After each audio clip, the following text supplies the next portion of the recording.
What's good, mini crafters? My name is Samuel and I paint minis, build dioramas, and do other cool hobby projects. In this week's video, I want to look at how to paint minis without using instructions. And if you stick around till the end, I'll give you a sneak peek at what I'm working on next.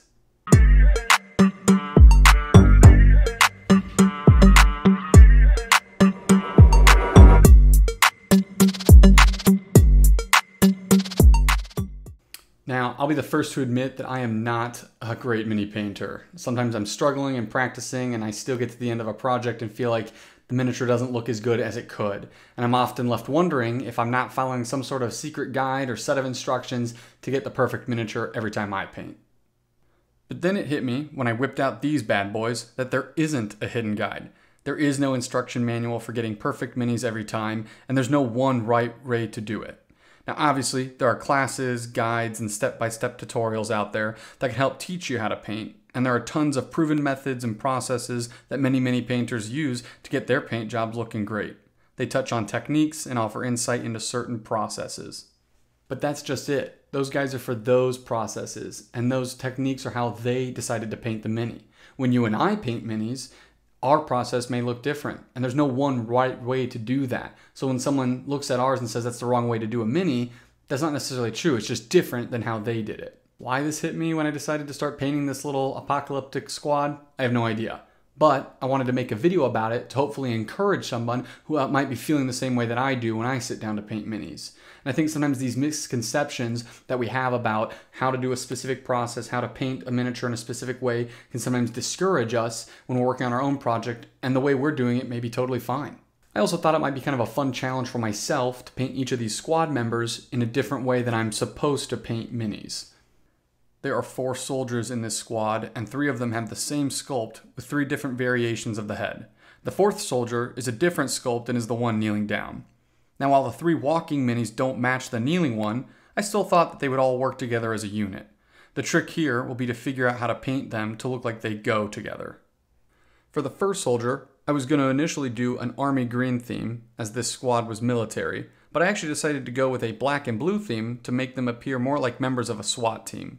For this first guy, I went way against the normal way that you're supposed to paint minis, and that's applying a good base coat to the majority of the mini. From there, you're supposed to come back in and add the details, blend different sections, and clean up your lines. Here, I just took a mix of black and blue to get a darker gray-blue color, and I just started applying that to all the cloth that I could see on this guy. This was a bit challenging looking back because I was working to stay in the lines and not bleed onto the other parts of the model that would end up being different colors. The amount of straps, belts, and gear on this guy was a challenge to work through and around. One of the easier parts when using this strange selective base coating technique was the backpack. I decided to paint this green to show that perhaps this soldier found this backpack in his apocalyptic travels. I know it doesn't necessarily go with the color scheme, but I kind of like the idea of this sort of patchwork look that comes from gathering various pieces of gear that don't necessarily belong together. Another place that I sort of ignored the normal painting step was going back and highlighting the blue fabric with an even lighter blue, all before even getting my full base coat down. This was done by applying the lighter blue to the upper areas that would be receiving more sunlight than the lower shadowed areas. The trick here is to leave some of the darker blue layer showing to create that gradual blend from dark to light. As you can see, and in full transparency, by going this route of selectively painting without having a full base coat down is challenging. And there is some merit to painters saying that you should put down a full base coat prior to adding your layers and building those up and creating your highlights and shadows. However, if you decide to go this route, or maybe you're doing a mix and match of partially base coating, adding layers here, switching to a different part there, that doesn't necessarily mean that you're doing it the wrong way. If that works for you, do that. I continued to paint this mini in the same manner, and it took me much longer to get this first guy finished up before I could move on to the second mini, which I ended up painting in a different fashion. As I got started on my second squad member, I decided to go with a full black base coat since much of the mini was going to be black, with touches of blue and other colors added later on. If you notice, I'm not using an airbrush, and that's because I don't own one. While airbrushing can speed up parts of a paint job, such as applying a base coat, you don't necessarily need one. However, I do plan to get an airbrush at some point in the future so I can learn how to use it, And I would, of course, do videos on those related topics as well. Now, once the mini has its black base coat, I add the blue to the fabrics in the same way that I did on the first mini. Except this time it was much easier as I already had the black base coat covering my recesses. I didn't have to work into those nooks and crannies while also trying to avoid getting paint where it didn't need to be. I did, however, need to be mindful of the blue fabric as I didn't want the blue to be getting on the nice clean black. Something that I did a bit differently on this second soldier than I did with the first one was add 2 layers of blue as highlights rather than just one. I worked my way slowly across the arms and legs, focusing my highlights where sunlight would be most concentrated. Then, as it was still wet, I came in with another lighter blue and blended that in as well. This really helped me to create a strong contrast between the darker blue, that was the shadows, and the lighter blue that ended up being the highlights. You'll remember me painting the backpack of the first soldier green, and I actually liked how that turned out, enough to do it on this second soldier as well. When working on painting a group of minis that are supposed to belong together, like this squad, if you find something that you liked, such as a color that worked well on the first mini, pull that into the second one or the third one. There's no harm in repeating something that you've done and liked, and if it looks good, then all the better. Also, if it's something that doesn't work as well, or you notice that you don't like as much, don't be afraid to get rid of that and not do that on the second one. Try something new. You might find a new favorite technique. Since I base coated in black and had my other colors placed, I was careful as I went around the edges of the backpack to get the full coverage without letting my brush waver into the other surfaces. In the same way that I was being careful not letting my paint cross lines, I was faced with painting this guy's head while not getting the skin color on the black helmet. I also needed to blend this skin a bit as it wouldn't realistically all be one color. Now, in the spirit of painting outside the normal way of painting, I decided to actually add a lighter color first and then work my way down to the shadows. You will typically see mini painters start with a darker color and then work their way up to highlights. I wanted to use a glazing technique where I apply a super diluted paint wash to the head, focusing near the black straps and then on the downward facing skin. This helps create contrast while remaining subtle. A trick here that I wish I had known when I first started is to lift your brush off the mini where you want the most pigment deposited. As you drag the brush across the surface, the paint gets deposited, but the most gets deposited where your brush stroke ends. So if you want the darkest part of your glaze to end near the straps, like I do, I need to move my paintbrush towards the strap to get that effect. It takes practice and many layers to do this, depending on how thin your glaze is. And I actually struggled to capture it on video here, as I made mine a bit too thin. Something that's important to remember when glazing is you need to let the previous layer fully dry before going back and doing a second or third layer. To wrap this second mini up, I need to add a few finishing touches. Things like painting his little ammo pouches brown, the shotgun shells on his chest red, and dry brushing the gun with a dirty silver to bring out those details. I think giving attention to little details like these can really bring some extra interest to a mini and make it feel more cohesive. And then when you look at the squad as a whole, it can start to make them feel like they all belong together. Now this little guy is looking great, and the techniques that we used got us to the end goal of a good looking mini that fits with the first soldier. Now, it's on to the third. The third mini that I am painting here is the crouching one that you saw at the beginning. And I'm not only switching up the techniques that I'll be using on him, but I'm actually going with an entirely different color scheme as well. I don't know about you, but oftentimes when I'm painting multiple minis in a row that belong together and lots of colors start to blend and techniques that you're using are repetitive, you can start to get bored. And when you get bored, you start to get unmotivated to continue painting. Your job might become a little more sloppy, you might lose some motivation and not do it as often, and you may end up not even finishing the project at all. So making sure that you introduce a little bit of change to switch things up can help you stay motivated and excited to keep going. In this case, I'm switching from the 3 nearly identical minis and going with the unique crouching one. This lets me play with a whole new sculpt and allows me to flex my creative muscles with a different model. I'm going to be changing the color scheme up a bit too as well. Instead of going with the black and blue like I did with the other minis, I'm going to go to a military green fatigue concept. I'm picturing this guy as a sort of loner in the group who doesn't necessarily fit in with the other 3 soldiers, and I'm letting that influence the paint job. I want to take an adjusted approach to this mini since it has far more wrinkles, folds, and layers all over it. The other minis were a bit more flat and didn't allow for the type of contrast that I'm going to be doing on this crouching mini. A two-part technique that I love to use and need to practice more is recess shading and edge highlighting. When done in tandem over a nice even base coat, it can really bring some strong details and realism to your mini.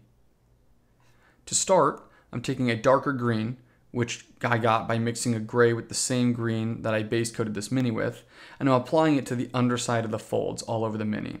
I'm essentially looking for areas that sunlight wouldn't hit as much, and I'm working my brush into the shadows.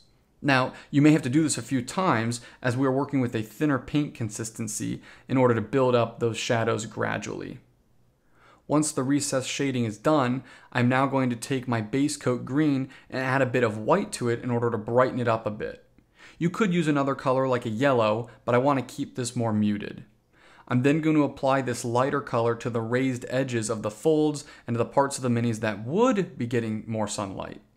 Something that helps me when I'm edge highlighting small raised edges is to actually use the edge of my paintbrush. So rather than coming at the model head on with the tip of my brush, I'm using the side of it and I'm coming towards the mini at an angle. This helps to ensure that a nice even spread of paint goes along the edges in an even manner. As you can see here, once the recess shading and edge highlighting are finished, the mini has great contrast, which shows the strong shadows and highlights. I actually ended up being quite pleased with how this mini was coming along, but I wanted to finish out strong with some detail work. I want to take a brief pause before we jump into the details to address something. Obviously, everyone has their own process and their own doneness for when they have a project that they're working on. You may be painting a mini and get to a point where you like how it looks and you want to call it done, and that's totally fine. I got to this point and I almost called it done, but I thought I want to do a couple of extra little things that can kind of elevate the mini more.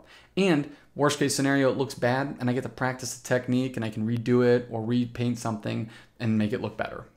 I think oftentimes people in this community and hobby can offer insight or a next step or a tweak, and I'm all for that. I think learning is a great thing. I can't get better unless someone points out something that maybe I don't see, but there's also no harm in saying, I like where the mini's at, I like how the project looks, and deciding that you're done and you've pushed it as far as you want to go and you're moving on to the next thing. That's also 100% okay. And while constructive criticism can be helpful, it's also important to balance how you're feeling about the project in the mini. If you're happy with the place that you've brought the project to, and you're good with calling it done, that should be enough for others and for yourself. Something that I was excited to work on with this mini was the little AK-47 that he's holding. I wanted to add some orange-brown to the wooden parts to really showcase that classic AK look. Before adding the orange-brown to the gun, I base coated it in black. Then I went back and forth between a brown and an orange paint to blend the perfect mixture. I added this to the stock of the gun in the crook of the soldier's arm, as well as to the grip closer to the end of the barrel. The last thing that I'm going to do to put the finishing touches on the gun is add an edge highlight of some silver. This really enunciates the top edge of the gun and adds an extra touch of detail. As for adding details, I'm going to be putting the finishing touches on this mini by adding a few other details as well. I'm going to paint the little pouches on this guy brown and add some leather texture color with some lighter tan paint. I'm also going to be doing some minor stippling with the tip of my brush to get some extra texture added to the pouches. I'll also be edge highlighting some of that silver onto the mask that he is wearing, being careful not to get it on the edges of his hood or anywhere else. And lastly, I'm going to be painting his goggles a deep red color to add a pop of color to this dude. Also, the red will complement the green fatigues nicely and pull everything together. I'm working on building up the color here in a few layers. I first add a darker red to the whole lens. Then, starting towards the bottom of the lens, I'm going to be adding a brighter and brighter red to build up a transition from light to dark. I'm trying to have the top of the goggles be darker as they're more in the shadows of the hood that he's wearing. This blended transition is also going to help create the illusion of a 3D lens rather than a flat surface. It's nice to switch up the model sculpt and also the color scheme. I really think it helped me to break things up and keep it interesting. It also allowed for some variety to come into the squad. Remember, we want these minis to look like they belong together, but you don't want to make them identical. By having some variety, it lets the viewer take in the group more cohesively rather than simply seeing a repeated paint job on the same sculpt. As I move on to the fourth soldier, I'm going to be looking back at the other 3 that I've done. I'm going to be pulling bits and pieces that I liked, and I'm going to be not doing things that I didn't like. And by doing this, I'm going to create a more cohesive look. I'm going to feel better about the paint job, and I'm going to be able to practice the techniques that either I was struggling with or that I'm really doing well at and want to keep improving upon. I had primed this guy black like the second mini, and I'm working in the blue cloth color to the fabric. I did switch this up a bit and actually used a brighter blue on this guy, almost as if the cloth was cleaner or newer than the other minis. I also liked how the green backpack looked on the other minis, so I ended up doing the same thing for this one as well. Later, I came back through and painted the straps on the backpack a tan color. This little guy also has a face mask, and I base coated it in a red, and here you can see me adding some minor highlights as well to really help make that pop. I think it will correspond nicely with the red goggles from the crouching mini that I just did. I think when you're painting up a squad, it's important to pull in some details on each that sort of connect to the other minis that you're painting. This can help create a more unified look in your squad. Speaking of goggles, I wanted to make this guy's goggles a flashy silver. This also ties into the first mini and his silver gas mask. And I also want to be careful here because it's easy to accidentally get some of the silver onto the black rim where we don't want it. Sometimes holding a mini at an angle, like I am here, can give you a better angle for placing paint. Don't be afraid to move the miniature around when trying to get just the right amount of paint on a specific area. While I had the silver paint out, I went ahead and dry brushed the gun as well to bring out those details and give it a worn metal look. I worked the brush in a few different directions to capture all the edges and raised parts. And here we are, a squad of 4 soldiers, all painted up in different ways, and yet they all look like they belong together. This mini challenge excited me because when you're painting multiple minis in a row, it can sometimes get boring. So switching up your approach, practicing your techniques, and trying new ways of doing things can certainly bring some passion back into a project. And, as a last note, I normally capture video reveals of my projects, but when I snapped these pictures, I just thought they looked too good to pass up with the lighting and the details. Let me know down in the comments below if you prefer video reveals, pictures, or a mix of both. Oh, and before I forget, in the beginning of this video, I said I was going to give a sneak peek at what I'm working on next. And I'll say, I didn't just paint these soldiers up for kicks. They're going to be part of something bigger. So be sure to subscribe and see what's coming next. That's a wrap for this one, you guys. I hope you really enjoyed the video. I know that this topic is something that can be more opinionated, and so I wanted to give my opinion on it, hopefully to encourage others that might be feeling discouraged or trapped by the rules of mini painting. If you did enjoy the video, please consider subscribing. Drop a comment down below. I'll be reading and responding to all of those. It goes such a long way in helping get my video in front of other viewers, helps my channel get out there, and then we can all keep learning together. I also want to say I am super excited to see the subscriber base growing. As of today, we're at 48, which I know isn't a ton, but way more than I thought I'd ever have. So I just appreciate your guys' support, the fun comments you guys have been leaving, and then the subscribing and commenting, all that stuff just goes such a long way. I also do have an Instagram. I don't remember the handle of it, but I'll have it down in the description below. So be sure to check that out if you want to see some other projects that I'm working on. I'm really excited to keep working on new content, new projects for you guys. I really enjoy the hobby, and I hope that you guys have been enjoying what's been out so far. And be sure to leave a comment down below if you want to see something specific. And until next time, keep on crafting.